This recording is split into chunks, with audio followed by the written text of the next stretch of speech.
कहते हैं देवों के देव महादेव यानी कि भगवान शिव की भक्ति करने वाले प्रत्येक व्यक्ति को संसार की सभी वस्तुएं प्राप्त हो सकती हैं। शिव जी अपने भक्तों की समस्त मनोकामनाएं पूरी कर देते हैं। हमारे शास्त्रों में बहुत से पुराण लिखे गए हैं, जिनमें से एक बहुत ही प्रमुख पुराण है शिव पुराण। शिव पुराण के अनुसार नियमित रूप से शिवलिंग का पूजन करने वाले व्यक्ति के जीवन में दुखों का सामना करने की शक्ति प्राप्त होती है। इस संसार में रहने वाले प्रत्येक मनुष्य की बस यही कामना होती है कि उसे जीते जी हर प्रकार के सुख प्राप्त हो और मरने के पश्चात मोक्ष की प्राप्ति हो, पर सभी के साथ ऐसा नहीं हो पाता है। जीते जी तो दुख मिलते ही हैं और मरने के उपरांत भी मोक्ष प्राप्ति नहीं हो पाती। इसलिए शिव पुराण में भोग और मोक्ष दोनों की प्राप्ति के मार्ग बताए गए हैं, जिनका पालन करके कोई भी मनुष्य भोग और मोक्ष दोनों फलों की प्राप्ति कर सकता है। शिव महापुराण में ऐसे 10 मार्ग बताए गए हैं,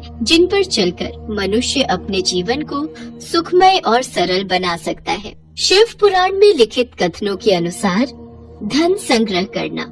धन हमेशा सही रास्ते पर चलकर कमाना चाहिए और उसका संग्रह करना चाहिए। अपने धन को 3 भागों में बांटना चाहिए, जिसमें पहला भाग धन वृद्धि में यानी कि धन को जोड़ने में, धन का दूसरा भाग धार्मिक और परोपकारिक कार्यों में लगाना और धन का तीसरा भाग अपने जीवन यापन में खर्च करना। क्रोध का त्याग। क्रोध व्यक्ति का सबसे बड़ा दुश्मन है। अपने क्रोध और आवेश में अक्सर हम वो बातें बोल जाते हैं जिसका बाद में हमें पछतावा ही होता है। इसलिए क्रोध कभी नहीं करना चाहिए और न ही क्रोध उत्पन्न करने वाले वचन बोलने चाहिए। क्रोध से विवेक नष्ट हो जाता है और विवेक के नष्ट होने से जीवन में कई संकट खड़े हो जाते हैं। भोजन का उपवास। जिस प्रकार भोजन से शक्ति प्रदान होती है, उसी तरह व्रत से भी शक्ति का संचार होता है। इसलिए हफ्ते में एक दिन तो व्रत रहना चाहिए। यदि न रह पाए तो शास्त्रों में शिवरात्रि का व्रत रखना विशेष माना गया है। इससे भगवान शिव की कृपा बनी रहती है। शिवरात्रि व्रत करने से व्यक्ति को भोग एवं मोक्ष दोनों ही प्राप्त होते हैं और महान पुण्य की प्राप्ति होती है। पुण्य कर्मों से भाग्य उदय होता है और व्यक्ति सुख पाता है। संध्या काल का समय।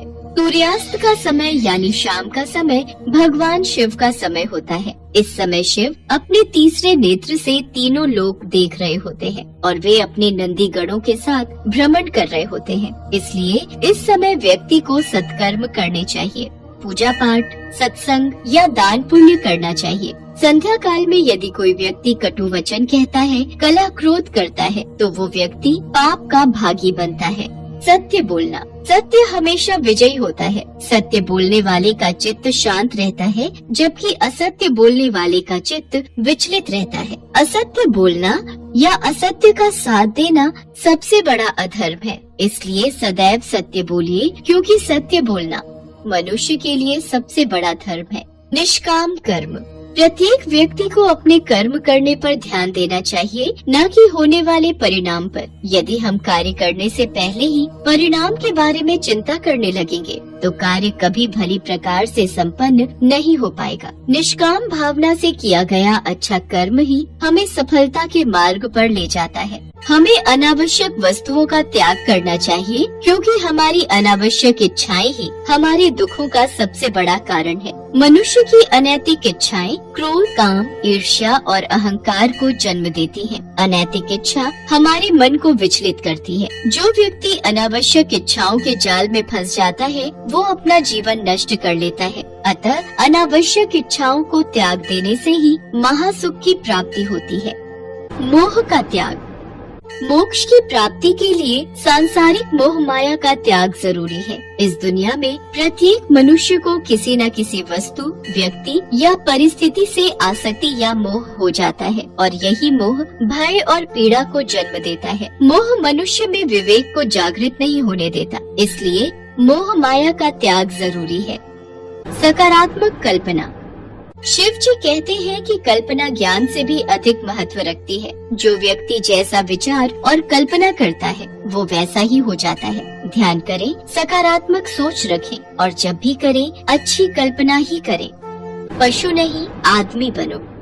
मनुष्य का जन्म लिया है तो मनुष्य बनो, न कि पशुओं जैसा व्यवहार करो। मनुष्य में जब तक राग, द्वेष, ईर्ष्या, वैमनस्य, अपमान तथा हिंसा जैसी वृत्तियाँ रहती हैं, तब तक वह इंसान नहीं बल्कि एक पशु के समान है। जो पशु है वो अपने पशु कर्म करता है, लेकिन मनुष्य को तो मानव कर्म और व्यवहार करना जरूरी है।